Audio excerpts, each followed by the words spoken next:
Hello? Hello? Yes. Am I talking with Christian Prince? Yes, my friend, go ahead. You are live on air. That's very nice. I'm really glad to talk with you, but in my video, yeah, I can hear me. I've got a question. I cannot see you on Skype right now, on the TV, but I have some questions. Do you can give me a strong hadith reference where Muhammad had sex with animals? Muhammad have sex with animals. Well, you see, the Muslims, they deny that he have sex with animals, but the hadith says that he had, you know, when a man, he put it between her four legs, four shi'ab. Yes, I know. Yeah, I know. I think, but I want to show it to some of my friends from the page sunnah.com, and I just wanted to know if you have a. But you know, then they say it's a weak hadith. Well, anything Muslim they don't like, they say it's weak. But by the way, even weak is accepted. Yes, I know. Yeah. But they don't accept it. And I was before Muslim, and now I'm Christian, and my name is also Muhammad. Okay, I thought that's why I thought you are a Muslim calling me actually from your name. Okay. Yeah, and there was also another reference where Muhammad says, if you come with me to war, and then you will, when you win, you will get the blondie girls.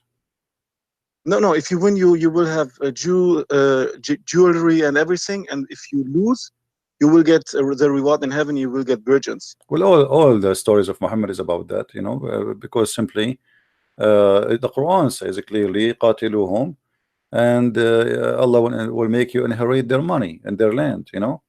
So this is not even a hadith. This is Quran speaking of taking even the people as slaves, you know, like Malikatul Yamin. What is Malikatul Yamin? It is someone you arrest and someone you enslave and take him just because he is not a Muslim. So not only the money, even you can take people. The hadith says that the best of mankind are the Muslims. This is chapter 3 verse 110. And how and why they are the best of mankind? It says, let me show you in the screen. It says because the best of mankind is the one who bring non-Muslims and the chains around their necks. It says here, you are the best of people ever raised for mankind, up for the benefit of mankind. Chapter 3 verse 110. The best for mankind are those who bring them with the chains around their necks till they embrace Islam. So this is the duty of a Muslim. Okay. All right. So this is not and this is Sahih Bukhari, by the way. This is not something the Muslim can say it's weak.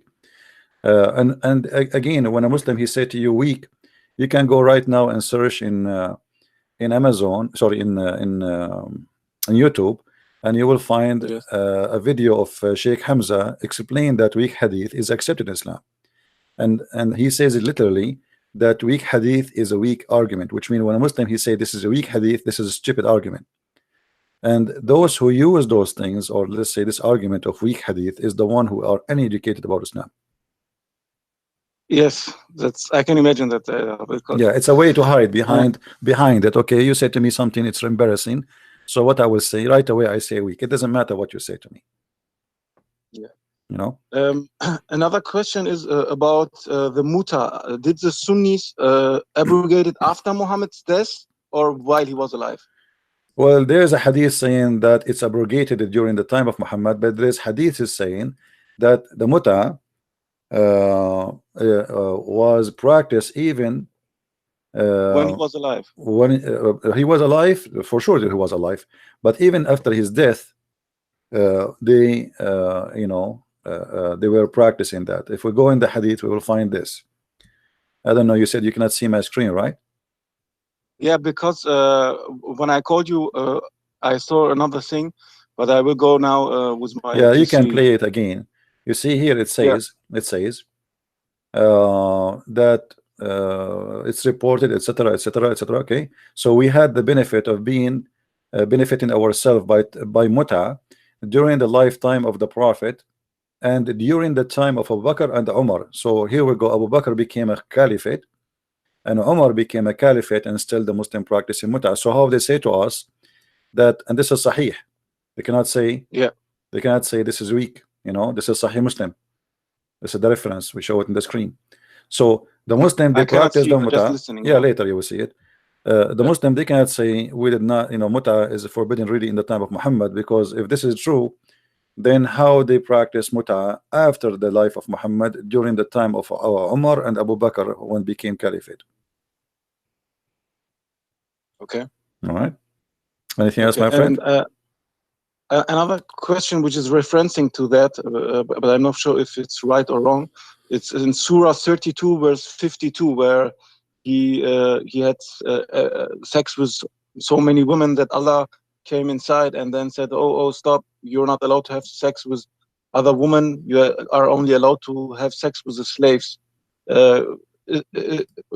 Can you just give me an explanation to No, that? this is not about you cannot It's right. have, you don't have sex with a lot of women. No, you see, It was married woman. You cannot change the married woman. Sorry for my English. yeah, but this is not really what happened. You Okay. know, when Muhammad, Muhammad, he make verses and then he regret making them. Like, let us say this guy, he get horny, he make a verse, and this verse Yeah. is good for now, but tomorrow he found out that this verse is not really what he wanted. So in chapter 33, verse number 50, Muhammad, he told them that Allah told him long list of people who he can have sex with them, and then he add, any believing woman, she gave herself to the prophet so he can if her. Then after that, ugly women, they start coming to Muhammad and offering themselves, and Muhammad now, yeah, this is what happened. This is why you see in verse number 51 right now, right away, Muhammad, he make a new verse to fix the first verse, because now he wasn't expecting, he did not make this verse for ugly women to come, he made this verse for beautiful women to sleep with. So when excuse my language for saying the word ugly, but this is, you know, this is what happened. So women who they are not what Muhammad looking for start coming. So Muhammad, he have to make an excuse, and look what he said. He said, Allah, he told me that you can differ whom you willed of them and receive whom you willed, because the verse before it, it says any woman she can give herself to the prophet, and now he have to take her. So women who they are 60 or 70 years old, they start coming to Muhammad to sleep with him, because and women, by the way, are not interested of Muhammad to sleep with him, but the second a woman she sleep with Muhammad, consider as his woman, so she will have a lifetime support and retirement. That's it, you know. So women, they are looking for security. Women, they are not married, they don't have a husband, nobody want to marry them. Here we go, Muhammad said any woman she can come to me, you know, and you know, I would do the business. So Muhammad, after he made this verse, he find that this is stupid. A lot of women, they start coming. There's many hadith speaking about that. A woman, she came and she offered herself. Muhammad look at her, he gets scared, and he said, she repeat the three time. Huh? But he has to make muta with her, yeah? Well, this is nothing but muta anyway. All this is there's no marriage in Islam, my friend. All the marriage in Islam is muta anyway, because you know what make marriage, that it is consistent and it's not limited for a period of time. Islamic marriage is not limited for a period of time, but it is the one they call it normal marriage, not muta, but it is can be destroyed any second you want. All what you need to say is just you are divorced. So even the Quran did not call it zawaj, call it nikah, which mean to f her, you know, to f a woman. And then if you go here as an example, when Muhammad he made this verse, it says that we made lawful for you your wives. I mean, this is stupid. They are his wives already. I mean, imagine this God, he just remember now to tell me I made lawful for you your wives. I am sleeping with them for last century, and now you are telling me I made lawful for you your wives. Thank you very much. And then he start adding the daughter of etc. and the daughter of etc. and the daughter of etc. and the daughter of etc. Nobody left in town except nobody, you know. All the daughters of etc. they can sleep with Muhammad, and then in the top of that, a believing woman. So it says here in Arabic, yastankihuha.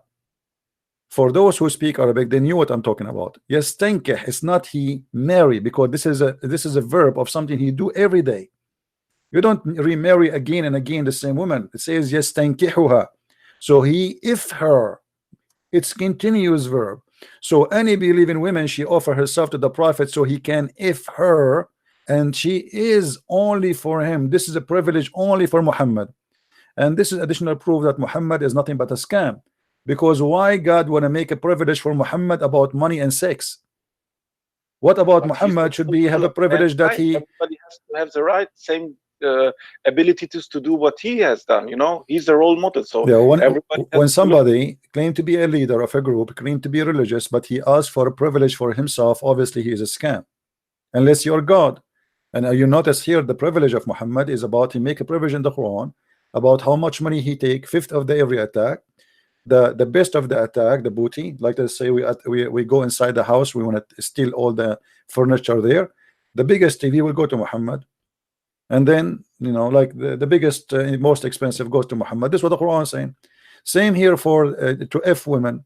Any woman, she can offer herself to Muhammad, but that cannot happen to a normal Muslim, only to Muhammad. Why? Muhammad already have 13 wives. So what happened after Muhammad, he made those verses and people start talking about him, and more women they start coming who they are not good looking. Muhammad, he come with this conclusion here saying, Allah told me I can choose whoever I want and I can delay, you know, I don't want them now, I can choose. Like, so he pick up his cherry, is the beautiful one, he say right now. The one who is not beautiful, he says come tomorrow. Okay, come tomorrow, I'm busy right now. Now then after that the people start talking about Muhammad, how perverted he is. So Muhammad, he tried to fix it. So he said it is not allowed to thee to exchange, not to marry. Listen carefully. It says here, لا يحل لك من النساء من بعد ولا أن تبدل بهن. تبدل.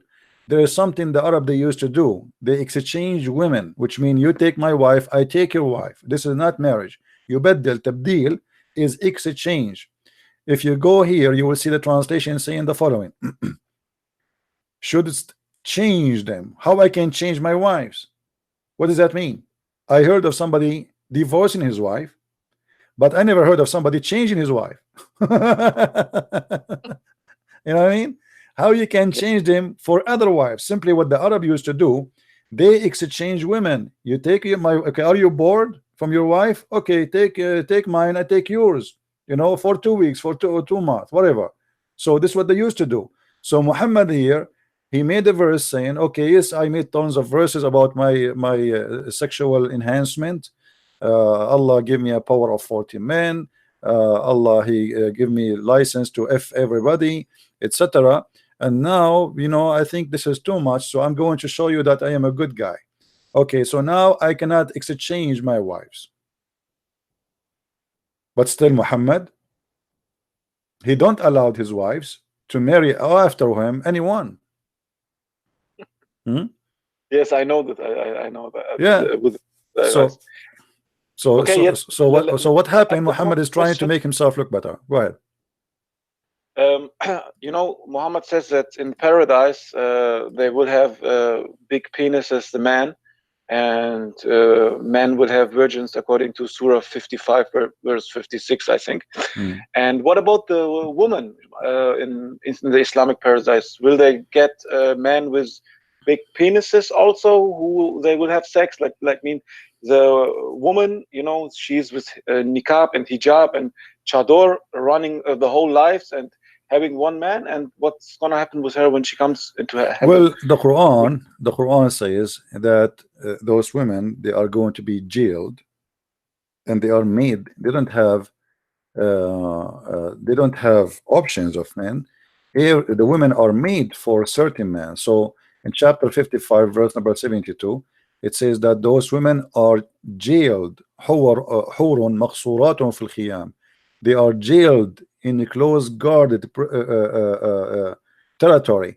So simply Allah will give the man a house made of ruby. It is 70 mile wide, and inside that house, or it's a tent, the women, they will be there and they cannot go out, they cannot see anyone. This is why each time the man he have sex with them, they will say to him, you are the best, because they never have sex with anyone else. So the man will have all the virgins and can do everything, and the woman have to stay at home in heaven. Yeah, they have to be, because those are women are made just for the man, one man, you know, one man. Yeah. He will have his women and they are jailed, they can't get out. Nobody can see them, nobody can touch them, except you. So they are not to have, you know. I heard Zakir Naik, you know, once a girl, she asked him why in the heaven of Allah there is no promise for the hur for men, but there's no hur for women. Many of the translations, especially the Urdu translations, have translated the word hur as beautiful maiden. If the word hur means a beautiful it means a beautiful maiden, then what will the woman get in paradise?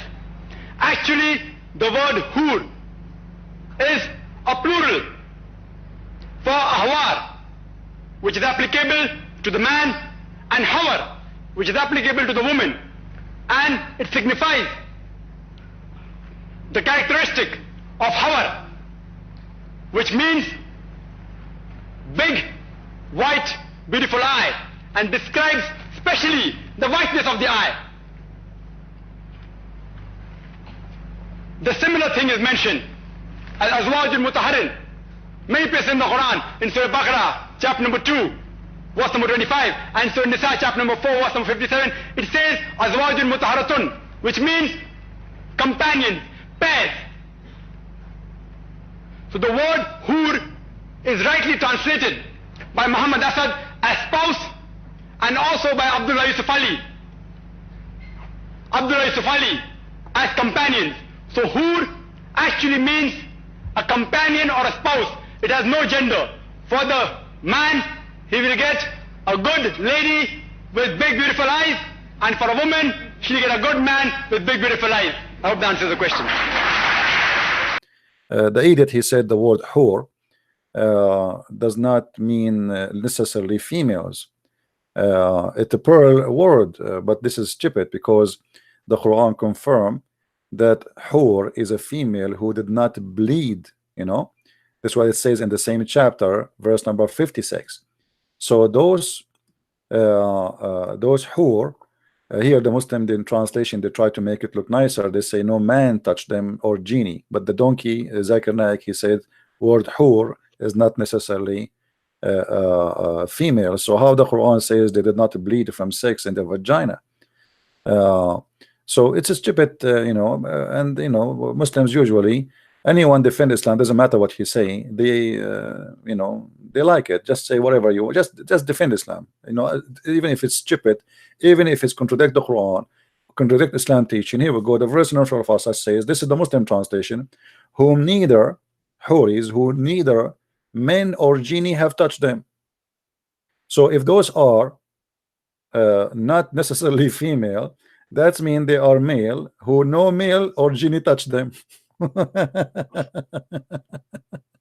And made them bleed. Actually, it doesn't say. You see, if we change the translator, this is why I say you cannot take any Muslim translator into translation into consideration, because nowhere it says touch them. This is a lie. It says in Arabic yatmuthahunna. Yatmuthahunna in Arabic mean make them bleed. You know, women, she have tamth from two things, either her period or from losing her virginity. This is what tamth mean. So tamth is losing blood, you know. So the Muslim, when they translate, they give a false translation in order to make it look nicer, because you know the Quran here going too much deep in details describing what is inside the vagina. Let us say the situation of the vagina. Here, look in this translation, it says and flowered. Do you see? I don't know. So this is they are trying to use an English word which is nicer to say, okay, this woman, she is still a virgin and nobody opened that space. Okay, the wax is still there, but it doesn't matter really. The Quran says clearly that no genie and no man made them bleed. So yes, only men, they will have their virgins. Yeah, but anyway, the Quran confirm, and you can watch previous debate with Muslims where all the Muslims agree that in the heaven of Allah, a Muslim man can have sex even with his mother. There's no limited or no limitation who you will have sex with who, because the Quran says whatever they wish, you know, whatever you wish. So as long whatever you wish, that's it, whatever you wish. Okay, I've got another question. Okay, my friend, let us finish with you here, because there's some people trying to call. and I don't want to give you the whole session for you. I answered already for you for how many questions. Okay, I two know, questions. but you can call me again. You can call me Oh, again, one you know. small question. Please, one small question. All right. You told that there was an unborn child, and Muhammad says that maybe she will go to hell, maybe she will, this child will go to heaven because Allah has a plan for this child. Can you show me this hadith, please, as the last question? Yeah, the hadith, it says about Aisha and Muhammad. They went to a funeral, and Yeah. Aisha, she said, this child, he will be a bird from the birds of paradise. And Muhammad, he said, peradventure, Aisha, it might be the otherwise. So which mean he might go to hell. And when she asked why, he said because Allah, he created people who go to hell or to go to heaven when they are in the back of their father bones, because Islam teach that the sperm of the man came into the backbone. This is hadith Sahih Muslim, hadith number 2662C. It is in the screen, so later you can see it. And there's the same hadith reported actually in many places, not only, and they are Sahih too. So the Muslim cannot say this is weak. You know, this is Sunan al-Tirmidhi, al-Nisa'i, sorry, hadith number 1947. And as you see, it says Sahih, and this is the hadith. So they cannot deny it. All right, my friend. Okay, thank you very much. You're welcome. God bless you in Jesus' name. Thank you for your work. Thank you for everything you have done and what you're doing. You're a role model for many people. One thing before you go. You asked me many questions. Can I ask you one? Yes. Why you left Islam? You know, I had dreams. I watched many videos from you, from David Wood, from Sam Shamoun. I researched with myself. I had I would go to the mosque. I went to the churches. I talked with many people, and I cannot. You know, when a man uses his mind and looks who wants God as a role model for mankind, he gives Jesus so many miracles, so many things, and why would he allow him to corrupt this message when he let him woke up people, dead people, and everything? And you know, the crucifixion is one thing which is for me, which makes everything clear. Because if Jesus died on the cross, Allah lied in the Quran. If Jesus did not die on the cross, then he lied to the Christians. So it doesn't matter in which count you turn it, Allah is a liar, even if he dies or he didn't lie. Correct. And one of his name is Al-Haq. So how can you be the truth when you are in fact in the same time a liar? You know, and the message of you know, Jesus says, you know, I'm gonna come here to die for you. More than that, I cannot give you. And there are many false prophets coming. Don't believe them. There are prophets coming who will come and say they are from me, but they are not. Look at their fruits, and you will see what they are. And how can God want a person as the role model of mankind who brings the word with a sword, who had sex with a 9-year-old girl, who marries a 6-year-old girl, who had done so many bad things, and this cannot be the role model for mankind. And if in the Quran says that no one can change the word of God, yeah, then how can the Bible be corrupted? Was Satan smarter than you? In Surah 6, Surah 3, verse 54, he said, "I'm the best deceiver, I'm the best planner." But then, and then at the same time, he says, "No one can change my word." So if you're the best planner and the best deceiver, how can Satan and the kuffar deceive you and corrupt your word? What a God are you when you say no one can change my word and then the kuffar change it? Satan was smarter than you? That doesn't make sense. Why do you change your name if you're the same God? First you say, I am that I am, Yahweh, this is my name till the end of times. And then you go, no, my name was changed. So whether it's changed or it's corrupted, it doesn't make sense. If you're the same God, why do you change your name? Yeah. Well, Allah is the best planner to the point he put the Kaaba in the lowest place in Mecca, to the point every year is going to be flooded. Yeah, and then the grasshoppers and ants coming like the time of Moses and attacking his house. Yeah. No, the Muslim, they are saying that because Allah is angry from the Saudi people for they allowed in singing, so Allah he sent a curse. But this is funny because if Allah is upset from the crown prince, he should send the cockroaches at the crown prince house, not his house. Yeah, that's true. This is how stupid this cult is. Anyway, thank you, my friend, for calling. Feel free to call anytime. Yeah, thank you very Happy much. for you God bless you. for accepting Thank you. Jesus. Thank you very much. Bye bye. God bless. Bye. All right. We are happy to see more Muslims leaving Islam and learning the truth, and the truth will set you free.